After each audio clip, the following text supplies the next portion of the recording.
A única certeza da sua vida é a morte.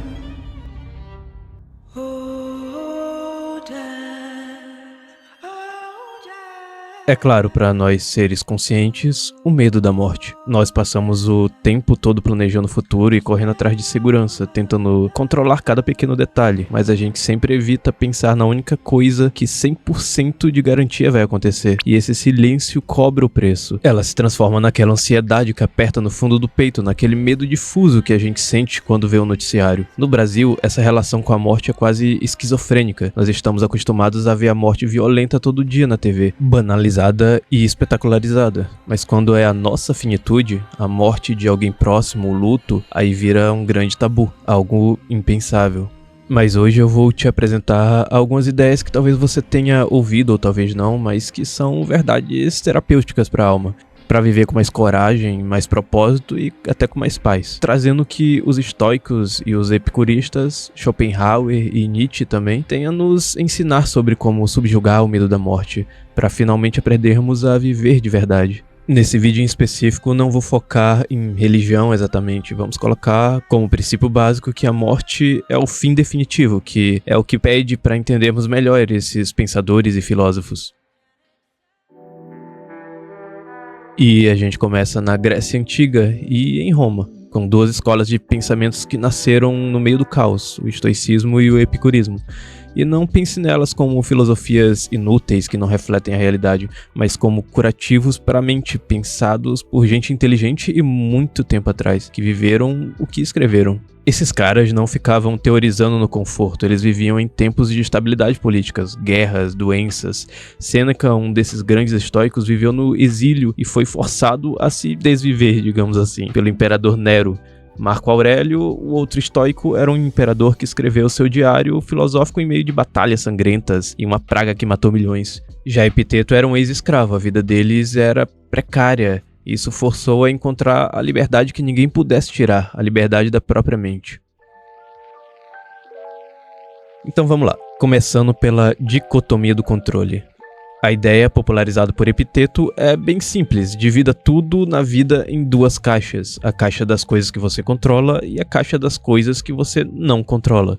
O que está na primeira caixa é apenas os seus pensamentos, seus julgamentos e suas ações, só isso. Mas, e na segunda caixa? Bom, todo o resto, o que os outros pensam de você, sua saúde, sua riqueza, é claro, o fato de que um dia também você vai morrer.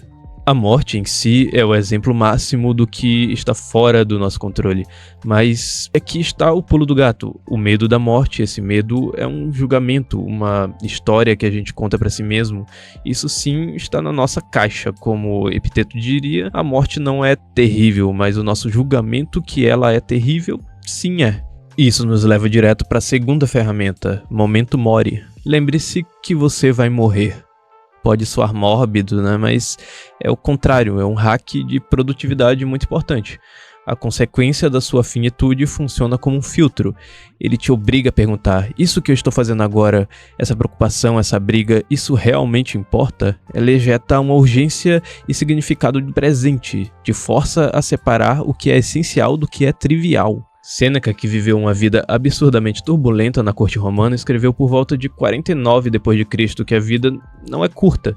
Nós é que a desperdiçamos com besteira. Para ele, a filosofia inteira era uma preparação para o fim, uma meditatio mortis, uma meditação sobre a morte. Ele dizia, durante toda a vida se deve aprender a morrer. E ele viveu isso. Quando Nero ordenou sua morte, ele serenamente cortou os pulsos, transformando seu fim na personificação de tudo que ele já tinha pregado anteriormente. E por fim, o amor fati. Não apenas aceite o seu destino, ame o seu destino, abrace tudo o que acontece, a dor, a perda, a morte, como parte necessária da ordem do universo. Os obstáculos não são barreiras, são combustível, a lógica e a aceitação de que para ser quem você é hoje, você teve que necessariamente passar por tudo que passou, sem faltar uma única vírgula. Tudo foi aprendido e parte do caminho que te constituiu.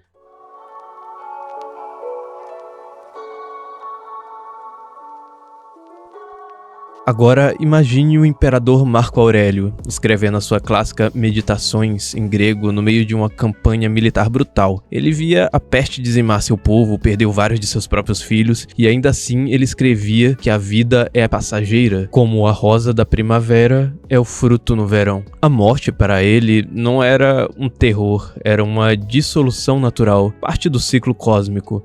E essa não era uma simples aceitação teórica, era uma necessidade para sobreviver psicologicamente ao caos que ele viveu. Mas tá bom, os estoicos eles nos dão essa lógica de blindagem, uma forma de encarar o inevitável com coragem. Mas e se a gente simplesmente pudesse apagar toda essa parte, pular tudo? E essa é a proposta do epicurismo, é uma abordagem completamente diferente do estoico. O estoico te convida a ver a morte como um teste de caráter, o epicurismo te convida a vê-la como uma logicamente irrelevante. O argumento central do epicurismo, lá na sua Carta a Meneceu, é um nocaute lógico. Presta atenção, a premissa dele é: todo bem e todo mal estão em sensações, certo? Dor é ruim porque a gente sente, prazer é bom porque a gente sente, tá? E o que a morte exatamente nesse contexto é? Segundo ele, é a privação total e completa das sensações. Tá ligado? Tipo, você e a sua morte nunca vão se encontrar. Vocês têm um desencontro marcado, mais exatamente falando. Temer o estado de estar morto é um erro de lógica para o epicurismo. É sofrer em teoria por algo que você, por definição, nunca vai experienciar. O objetivo dessa terapia racional é a ataraxia, a tranquilidade da alma. Décadas depois, um poeta romano chamado Lucrécio pegou essa ideia e deu a ela uma base física, no seu livro chamado De Rerum Natura, ou Sobre a Natureza das Coisas, usando a física atomista. Ele argumentou que tudo, inclusive a nossa alma, é feita de átomos. A alma não é um fantasma, é uma estrutura de átomos fininhos e entrelaçada no nosso corpo. E a consequência disso, segundo ele, é que quando o corpo morre, esses átomos da alma simplesmente se dispersam, voltam para o universo para formar outras coisas. O fim da consciência. Sem céu, sem inferno, sem julgamento, a morte é a aniquilação total. Assim, pode parecer brutal, né? Mas para Lucrécio essa era a libertação definitiva. Era a arma para destruir as duas maiores fontes de infelicidade humana, o medo de deuses e o medo da morte. Esse livro foi tão subversivo, um tiro no pensamento místico, que ele foi praticamente banido da Idade Média, redescoberto só em 1417 no mosteiro.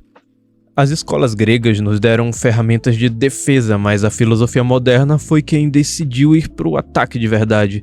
E o primeiro a inverter esse jogo foi um alemão conhecido pelo seu lendário pessimismo, Arthur Schopenhauer. Para os gregos, a vida era o palco e a morte, o fim da peça. Para Schopenhauer, a própria vida era o problema. Em sua obra-prima de 1819, O Mundo como Vontade e como Representação, ele argumenta que por baixo da realidade que a gente percebe, existe uma força cega e irracional, uma energia que nunca para de querer. Ele chamou isso de vontade. Imagina ela como um impulso cósmico de existir e de viver a qualquer custo. Todos nós, cada ser vivo, somos só manifestações temporárias dessa vontade gigantesca e eterna. E como essa vontade é um querer sem fim, a vida é por natureza sofrimento. A gente vive num ciclo de desejo, tédio e mais desejo. Mas e nesse esquema, o que é a morte? Ela aniquila o indivíduo, o fenômeno, mas não faz nem cócegas na vontade, que continua existindo através de outras formas. A natureza não se importa com você, só com a sobrevivência da espécie. Então o medo da morte vem de uma ilusão. A gente acredita que a nossa individualidade é a coisa mais importante do universo quando somos só uma onda passageira num oceano de vontade. A morte, nesse sentido, se torna uma libertação do sofrimento de ser um indivíduo que sempre quer e nunca se satisfaz. O corpo, diz Schopenhauer, prende a vontade e a morte a libera. Mas isso fundamentalmente não defende que você cometa o ato de se desviver. Pelo contrário, para Schopenhauer, uma pessoa que faz isso é alguém que afirma a vontade de viver com toda a força. Ela ama a vida, ela só odeia as condições da sua vida atual. Ao se autodesviver, ela só destrói a manifestação, não a causa do sofrimento. A única libertação verdadeira é a negação da vontade de vida. que é quando, através do conhecimento e da ascese, que na filosofia grega é o conjunto de práticas e disciplinas caracterizada pela austeridade e o autocontrole do corpo e do espírito, que acompanham e fortalecem a especulação teórica em busca da verdade. A gente entende a futilidade do querer e alcança um estado de resignação tranquila. Quem chega nesse ponto não teme mais a morte, porque já conheceu que sua existência individual é, em essência, nada.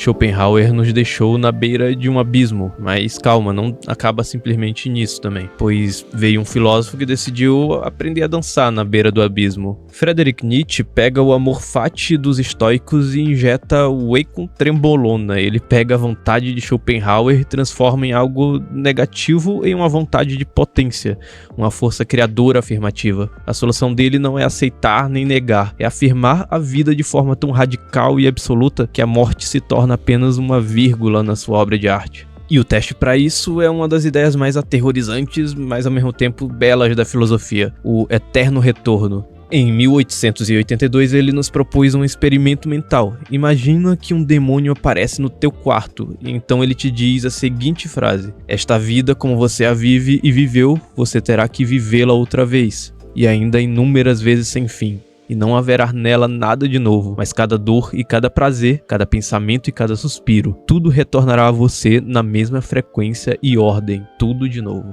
Qual seria a sua reação? Você se jogaria no chão, rangendo os dentes e amaldiçoando o demônio na tua frente?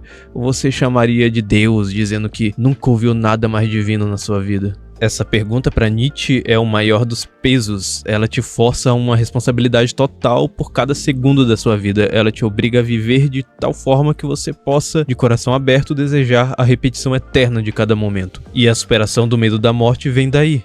Ela é uma consequência da morte de Deus. Se não existe mais um céu, uma outra vida para dar sentido a essa, então cabe a nós mesmos criarmos o sentido aqui e agora. Para Nietzsche, o homem é uma ponte entre o animal e o além do homem. E esse além do homem é exatamente aquele que consegue ouvir a proposta do demônio e gritar sim. É aquele que vive tão plenamente, que ama tanto o seu destino, que a finitude deixa de ser uma maldição e se torna a pincelada final que completa o quadro. E aqui estamos nós, né? No Brasil, um país com quase 40 mil kills por ano, onde o medo da violência muda a forma como a gente vive, onde o pessimismo com o futuro cresce, um lugar onde a dicotomia do controle estoica se torna uma ferramenta de sobrevivência psicológica diária. Uma cidadela interior para não sucumbir ao medo. Mas claro que só temem aqueles que não sabem que temos um kit de ferramentas filosóficas na nossa mão.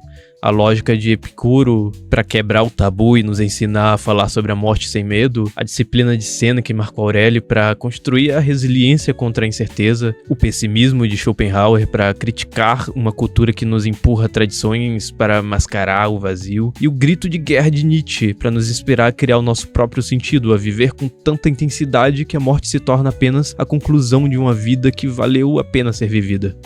Confrontar a morte não é um exercício mórbido. É o único caminho para aprender a viver de verdade.